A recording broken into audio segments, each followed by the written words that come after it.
നിങ്ങളൊരു hair transplant plan ചെയ്യുന്നുണ്ടെങ്കിൽ ചില കാര്യങ്ങൾ അറിഞ്ഞിരിക്കണം. പ്രശ്നം സർജറിയിൽ തന്നെയല്ല. ഇപ്പോൾ പല അൺക്വാളിഫൈഡ് ആയ സെന്റേഴ്സും അൺക്വാളിഫൈഡ് ആയ ആൾക്കാരും hair transplant without medical training ചെയ്യുന്നുണ്ട്. ഇവിടെയാണ് മെയിൻ ഇഷ്യൂ വരുന്നത്. ഒത്തിരി ക്ലിനിക്സ് ടെക്നീഷ്യൻസ് മാത്രമായിട്ട് വിത്തൗട്ട് ഡോക്ടർ സൂപ്പർവിഷൻ ചെയ്യാറുണ്ട്.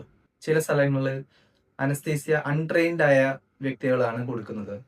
പിന്നെ ഇത് കാരണം തന്നെ കൂടുതൽ അനസ്തീസിയ കൊടുത്തിട്ടുള്ള കോംപ്ലിക്കേഷൻസും അല്ലെങ്കിൽ കൂടുതൽ ബ്ലീഡിങ് ഉണ്ടാവാം, പിന്നെ ഗ്രാഫ്റ്റ് ഫെയിലിയർ ഉണ്ടാവാം. ഇത്തരം സിറ്റുവേഷൻസ് ഒക്കെ നിങ്ങൾ ന്യൂസിൽ കണ്ടു കാണും. വേറെ ഒരു ഇഷ്യൂ ഓവർ ഹാർവെസ്റ്റിംഗ് ആണ്. കൂടുതൽ ഡെൻസ് ആയി എഫക്റ്റ് കൊടുക്കാനായിട്ട് ഒത്തിരി ക്ലിനിക്സ് കൂടുതൽ ഗ്രാഫ്റ്റ്സ് ഹാർവെസ്റ്റ് ചെയ്യും.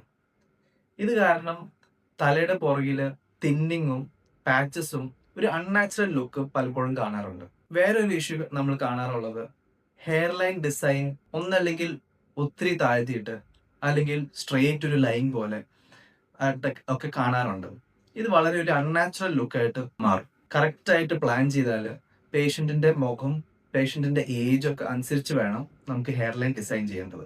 ഇപ്പം അടുത്ത് കുറേ ന്യൂസ് വന്നത് ഇൻഫെക്ഷനെ പറ്റിയാണ്. വളരെ ഇമ്പോർട്ടൻ്റ് ആണ്. ഹെയർ ട്രാൻസ്പ്ലാന്റ് ഒരു സലൂണിൽ പോയി ചെയ്യുന്ന ഒരു ചെറിയൊരു സാധനമല്ല. ഇതൊരു സർജിക്കൽ പ്രൊസീജിയർ തന്നെയാണ്.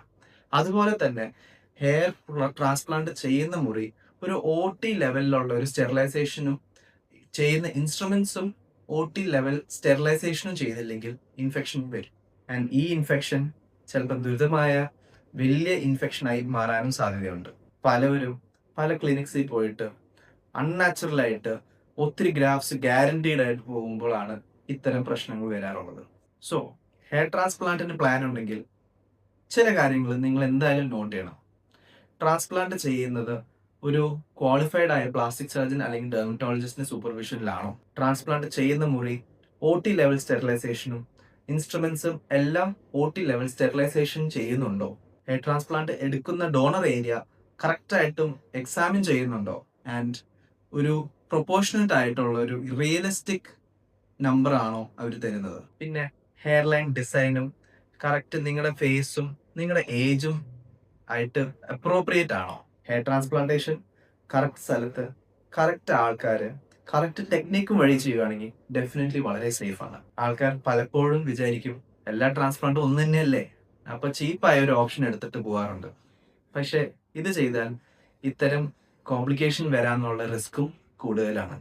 സോ എപ്പോഴും ഒരു എക്സ്പെർട്ടൈസ് ഉള്ള ഒരു സെന്ററും ഡോക്ടറിനെയും എപ്പോഴും ചൂസ് ചെയ്യാം.